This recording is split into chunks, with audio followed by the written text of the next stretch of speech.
I never believed in the old stories. Growing up, I'd heard tales of creatures lurking in the shadows, spirits that could take the form of animals, waiting to pounce on the unsuspecting.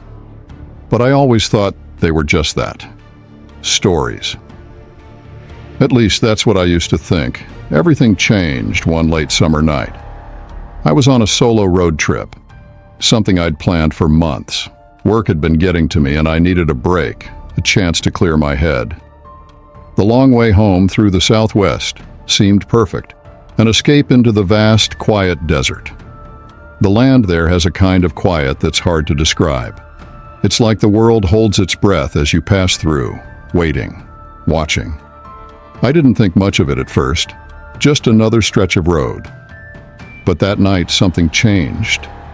And now every time I close my eyes, I see it. I hear it. And I know it wasn't just a story. The day started like any other on my trip.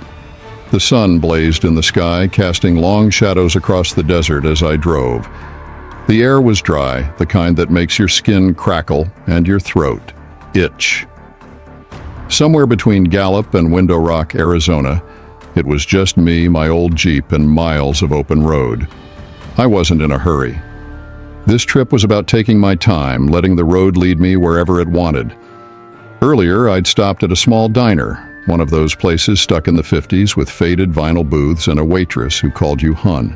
I'd had a burger, a slice of pie, and coffee that tasted like burnt dirt but was exactly what I needed. As the sun dipped lower in the sky, I thought about finding a place to pull over for the night. But as the hours passed, I kept driving. Something about the way the light hit the landscape, the way the shadows grew longer, deeper, kept me going. It was peaceful, in a way. The kind of peace you don't find in the city. I was alone, and for the first time in a long while, that felt like a good thing. It was just after sunset when I first saw it. The sky had turned a deep purple, the last rays of sunlight slipping behind the horizon. I was rounding a bend in the road when something caught my eye. There, in the middle of the road, was a coyote, or at least that's what I thought it was. It was sitting there, perfectly still, right in the center of the asphalt. I slowed the Jeep to a crawl, my hands gripping the wheel as I squinted at the animal. It was big, bigger than any coyote I'd ever seen. Its fur was matted and tangled, patches of it missing, revealing raw, pink skin underneath. But it was the eyes that really got me. Yellow, almost glowing, and staring at me with an intensity that sent a shiver down my spine. I honked the horn, expecting it to bolt into the brush. But it didn't move. It just sat there, watching. A knot tightened in my stomach. Something was wrong. After what felt like an eternity, I decided to go around it. I eased the Jeep to the right, the tires crunching over the loose gravel at the edge of the road. As I passed, the coyote turned its head to follow me, those yellow eyes never leaving mine, and then it started to move. At first, it was just a trot, keeping pace with the Jeep as I slowly accelerated. I told myself it was just a curious animal, nothing more. But as I picked up speed, so did it. It broke into a run, its body moving in a way that was too smooth, too fast. A thick, uneasy rhythm pulsed through my chest while a clammy chill spread across the back of my neck, prickling like icy fingers. I pushed the gas pedal down, the Jeep roaring as it sped up, but the coyote kept pace, its legs a blur as it raced alongside me. I glanced in the side mirror, and that's when I saw it. It wasn't a coyote anymore.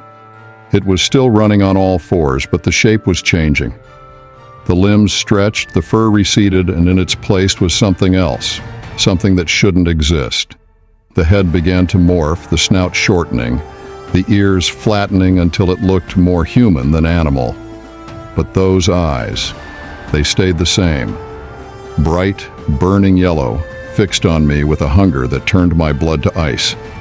I slammed the pedal to the floor, the Jeep lurching forward as it hit 70, then 80 miles per hour. The landscape blurred past, but no matter how fast I went, the thing kept pace. It was running on two legs now, its arms swinging by its sides, a grotesque parody of a human sprinting beside my car. I could hear it now, too, its breath ragged and labored, but beneath that, a low, guttural growl that seemed to vibrate in the air around me. "What the hell is happening?" I whispered, my voice shaking. But there was no one to answer. I was alone in the middle of the desert, and something impossible was chasing me. I stole a glance in the rearview mirror, hoping, praying that it had stopped. But it hadn't. It was still there, a monstrous silhouette against the fading light, those eyes glowing like embers in the night. My thoughts were a jumble. Panic, fear, disbelief. How could this be real? But there was no time for answers. I had to get away. The road stretched out endlessly in front of me, but I couldn't keep driving forever. Then I saw it, a glimmer of light in the distance. A town, maybe, or just a few houses. But it was something. It was hope. I gripped the wheel tighter, my knuckles white, and aimed the Jeep toward the lights. The thing beside me let out a wail, a sound so inhuman, so filled with rage that it made my skin crawl. But I didn't look at it. I couldn't. If I did, I knew I'd lose control. Just a little further, just a little faster. And maybe, just maybe, I'd make it out alive. The lights of the distant town flickered like a mirage, teasing me with the promise of safety. But between me and that small slice of civilization, something unholy was closing in. The Jeep's engine roared as I pushed it to its limits, the tires screaming against the rough pavement, but no matter how fast I went, that thing kept pace, never more than a few feet away. And then it got bolder. The next time I glanced in the side mirror, it wasn't just running anymore. It was lunging. Its twisted half-human body launching itself toward the Jeep like a predator pouncing on prey. I swerved hard to the right, narrowly avoiding a collision, but I could hear it now.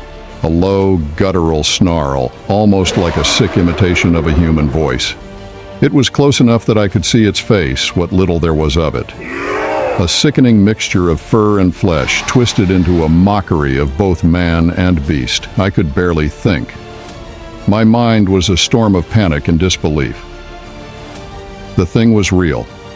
It was right there, clawing at the edge of my reality, tearing through the thin veil that separated my world from whatever hell it had crawled out of. I tried to focus, tried to think of what to do next, but my thoughts were as slippery as the road beneath me. The Jeep jolted and skidded as I pushed it harder, the landscape blurring into a smear of darkness and light. I kept glancing back, hoping to see the thing retreat, but it was relentless. And then in one terrifying moment it lunged again, this time smashing against the side of the Jeep with a force that rattled every bone in my body. I screamed, a raw, instinctual sound that tore from my throat without permission. The Jeep fishtailed wildly, gravel spraying from under the tires as I fought to keep it on the road. The creature slammed into the Jeep again, and for a split second, I saw its eyes through the passenger window, those terrible yellow eyes burning with a malevolence so deep it felt like it was reaching into my soul, dragging me down into a darkness I couldn't escape. But I couldn't stop. I couldn't let it win. My knuckles were white on the steering wheel, my breath coming in sharp, shallow gasps. The town was closer now, the lights brighter. But so was the creature. It wasn't just running beside me anymore. It was trying to get inside. Its claws scraped against the door, leaving deep, jagged gashes in the metal. The window cracked under the pressure of its assault, spiderwebbing with each blow. "Please," I whispered, though I wasn't sure if I was talking to the creature, the Jeep, or some higher power I'd never believed in until now. "Please, just let me make it." And then, just as suddenly as it had started, the attack stopped. The thing pulled back, its face twisted into something like confusion, maybe even fear. It let out a sound that was halfway between a growl and a scream, a noise that shook me to my core. I dared to look just for a second out of the cracked window, and I saw it, really saw it, for the first time. It was standing upright now, fully human in shape, but still something far less, or perhaps far more, than human. Its skin was pale and sickly, mottled with patches of fur that seemed to shift and move of their own accord. Its mouth, if you could call it that, was a mess of sharp teeth, bared in a snarl that dripped with saliva. But it was the eyes, those yellow, burning eyes, that froze me in place. They were the eyes of a predator, a thing that lived to hunt, to kill, and it was afraid. The light from the town had finally reached us. A wide, sweeping beam from a pair of headlights on a truck that was heading in our direction. The creature took a step back, then another, before turning and sprinting off into the desert, disappearing into the night as quickly as it had appeared. I didn't stop to think. I just kept driving, my foot still jammed on the gas pedal, my hands trembling on the wheel. The truck passed by in a blur, the driver giving me a curious look as he went by, but I didn't dare stop. Not until I was safely in the town, where the lights were bright and the roads were paved, where people lived and things like that didn't belong. I pulled into a gas station, the first one I saw, and killed the engine. The silence was deafening, but I couldn't bring myself to get out of the Jeep. I just sat there, gripping the steering wheel like it was the only thing keeping me anchored to reality. The world felt like it was spinning out of control, the adrenaline still coursing through my veins, making everything feel sharp and too real. I could still see it, in my mind. The creature, the way it had looked at me, as if it knew something I didn't. As if it had marked me. I don't know how long I sat there, staring out the windshield at nothing, before someone knocked on the window. I jumped, my heart slamming against my ribs, and turned to see a man standing outside. He looked to be in his 50s, with a weathered face and eyes that had seen more than they ever should have. "You okay?" he asked, his voice muffled through the glass. I nodded, though I wasn't sure if it was true. I rolled down the window just a crack. "Saw you pull in like a bat out of hell," he said, his tone more curious than concerned. "You see something out there?" I didn't know how to answer that. How could I explain what I'd seen? Hell, I wasn't even sure I believed it myself, but I couldn't get the words out. I just shook my head, my throat too tight to speak. The man studied me for a moment, then nodded slowly. "Well, whatever it was, it's gone now. You're safe here." Safe. The word sounded foreign, hollow, but I clung to it like a lifeline. "Thanks," I managed to croak, my voice rough and barely audible. He gave me a small, understanding smile and nodded again before walking away, leaving me alone with my thoughts and the darkness that still lingered just beyond the lights. I stayed in that gas station parking lot for a long time. Long after the man had gone, long after the lights of the town had started to feel almost normal. I should have left, checked into a motel, tried to sleep, but I couldn't bring myself to move. It was as if I was afraid that if I left the safety of the lights, that thing would come back. That it was still out there, waiting for me, watching.